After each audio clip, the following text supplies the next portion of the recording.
Okay, so what were you saying? DMC what? Okay, so look at the intro to this game. Yeah. This game is basically kind of like, the symphonic DMC. Classical, yeah. So the opening is there's this, beautiful woman singing in this like super amazing looking cathedral, people worshiping Sparta. Her boyfriend's trying to get to it before it's over. But he's protecting the city, Yeah, and he's like beating the shit out of all these demons to like this basically like almost like a orchestra of awesomeness. Yeah. And slicing them up. It's a very nice choreographed scene. And then he gets here, and then he's into the seat, right before her song ends, and he has a little present for her. And it's kind of like, it's got little charming. You understand your characters within the first 5 minutes, is what you're trying to say. Yeah. Well, the new DMC literally starts with a naked dude in a trailer surrounded by garbage, hungover, and getting rocked out of his bed, and his floppy dick being covered by a pizza roll, and then he answers the door to the chick, and he's like, "Hey, what's up, babe?" And he's just, that's DMC.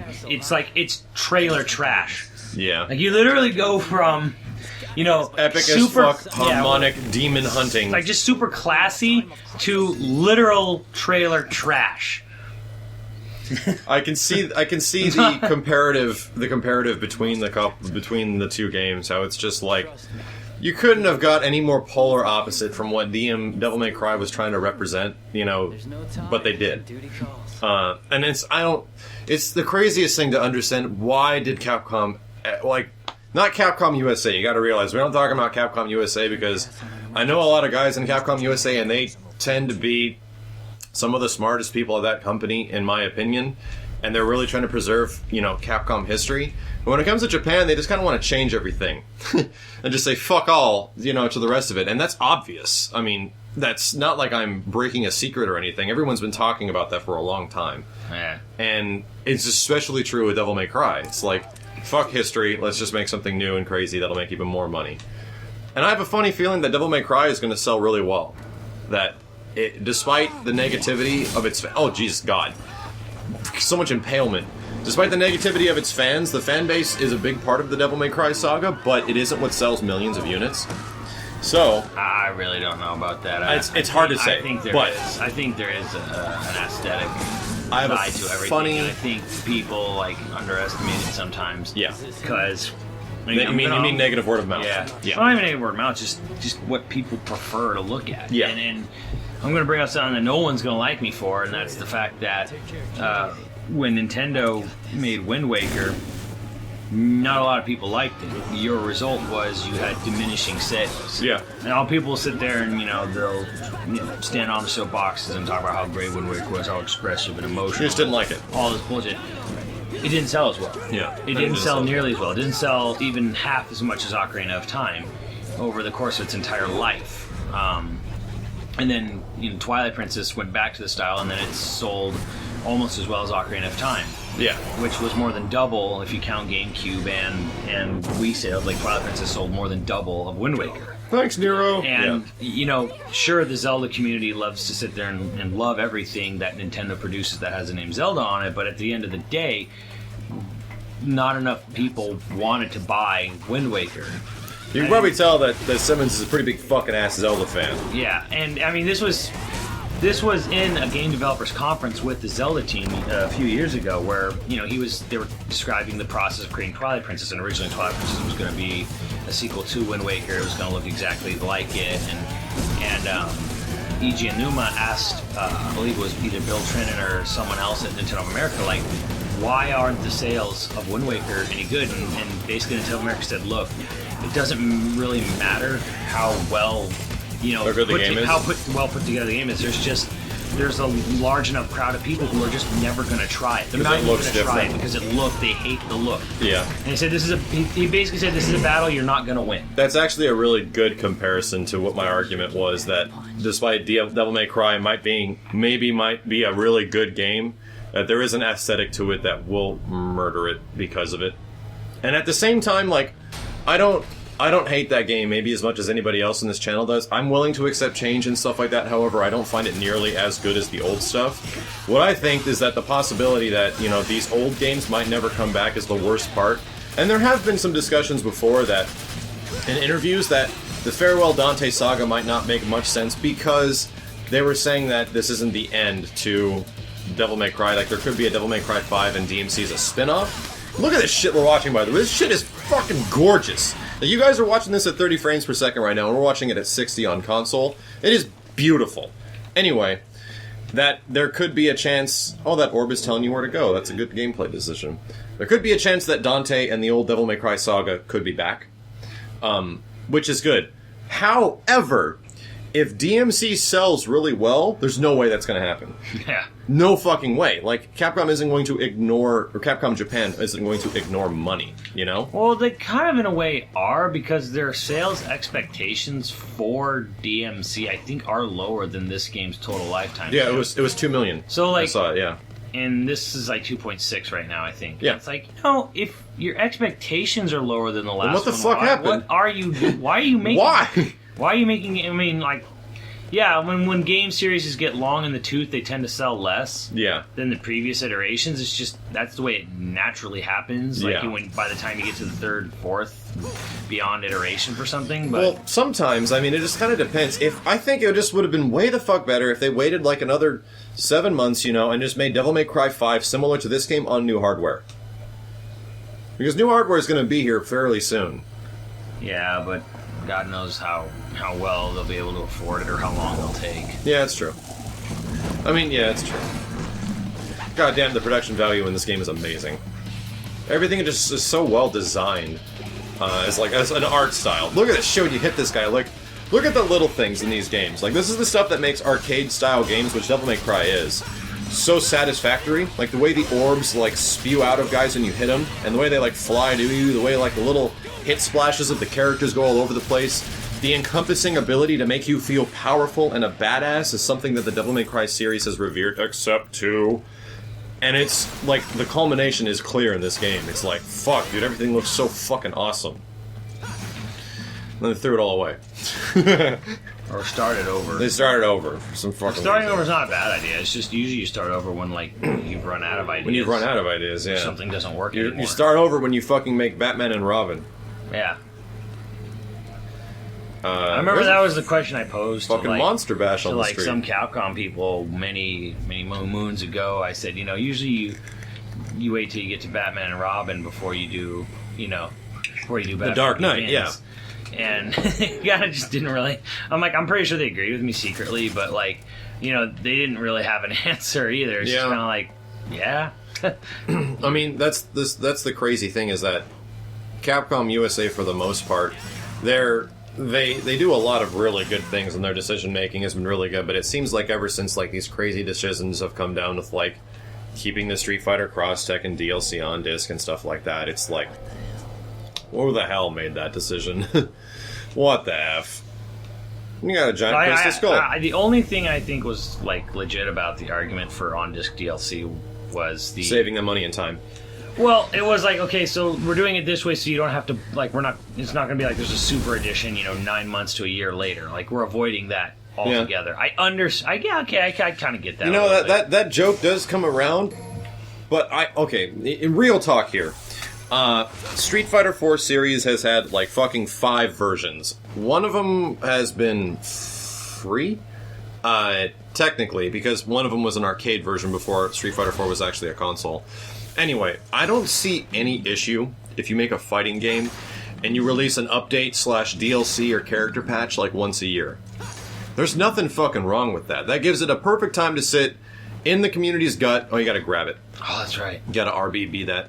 To sit in the community's stomach for some time to figure things out, and then you switch things up a little bit. Tweak it, balance it, add some more characters, add spice to a game that people are already playing. Super and Vanilla were, like, actually, like, 2 different games, though. That's the difference. Like, you couldn't play online against someone on Vanilla with the Super. Yeah, that was a big part of it, was the fact that you had to download this big-ass fucking thing, if not purchase a new game, if you wanted to play people.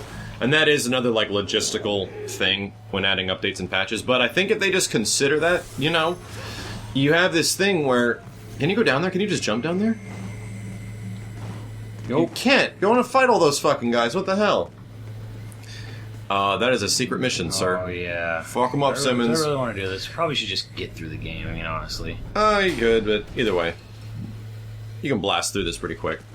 Kill him. I personally don't see any problem with a fighting game, especially something like a fighting game, a competitive game.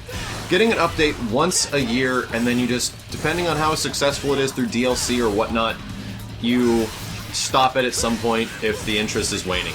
I think that would be absolutely perfect.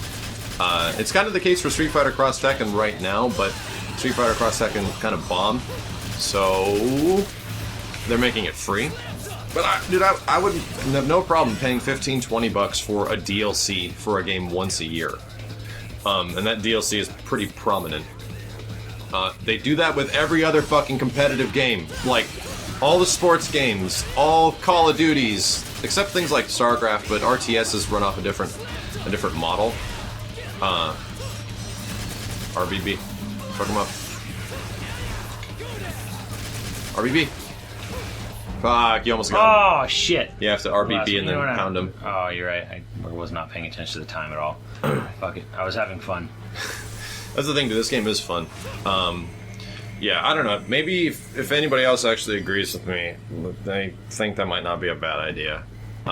When it comes to games like this, I don't think so. Like action games, they're their own story, single-player, campaign-driven type of stuff, but I don't know. I think competitive games just deserve to have an update. Or even, you know... DMC3 had the special edition, and that went over pretty well, actually. That's actually true. But it was way cheaper. It was like the $20, $30 version. Yeah, special hits. It's just, I don't know. It's one of those things, man. It just seems like that's the way I would do it, but there are other motives. One thing I've noticed is that the beginning of this game is way easier than Devil May Cry 3. Well, the whole game is actually easier than just in general. Other 1 and 3. And we're at the most difficult beginning setting. And the thing is, though, it's not like it's easy, yeah, but it's not. It's still fun. It's not like Devil May Cry 2, where it was easy just but satisfying. Devil May Cry 2 was like easy and boring. Yeah. Like this one's like, yeah, it's easy, but at least it's fun when you do fight. Somebody was showing me a video of some cool stuff that you can do in DMC2, and then I'm reminded of like all the bosses. There's literally like 9 out of 10 boss fights in that game, or whatever high percentage you can think of, is all guns. Like, it literally, the boss fight is at a distance where you can't hit them with your regular weapons, and you have to shoot them with guns. Like, what in the actual fuck? This place looks great, by the way. Gonna have to get some of them tomatoes.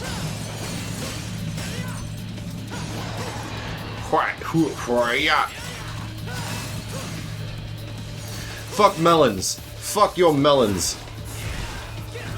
Oh, you see the little orbs to your left?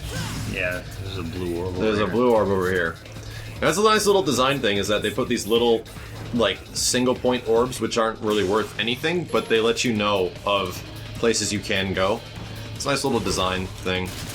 There's another huge, huge, huge fucking difference between this game and every other Devil May Cry. There's a goddamn mini-map. Yeah. Which is wonderful. Wonderful. Such a great idea. Oh, these games are pretty linear, though. I'm not really sure if they needed it that much. Yeah. In comparison to the previous ones, I think this one is actually way more linear than any other. At least you have, like, the Castle of Secrets, you know? In every... Well, in 1 and 3. Fuck 2.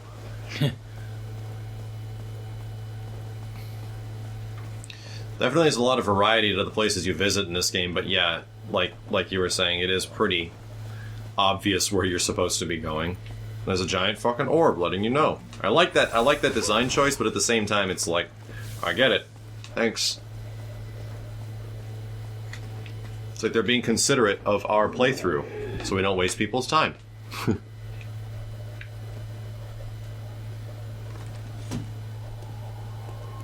Goddamn peg leg monsters.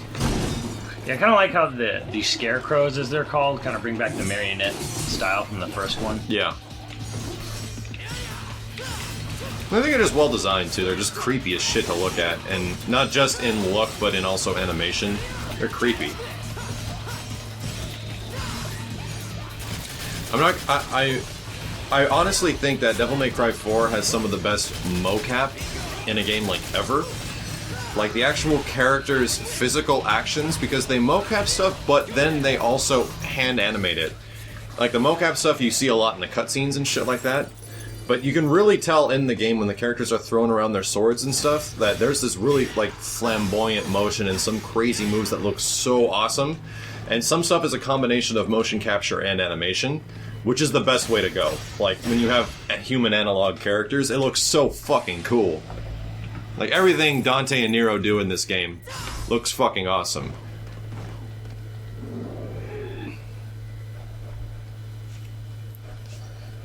Oh, goddamn bridge. Nero's Here like, we see Nero's incompetence with machinery. Nero's like, fuck science.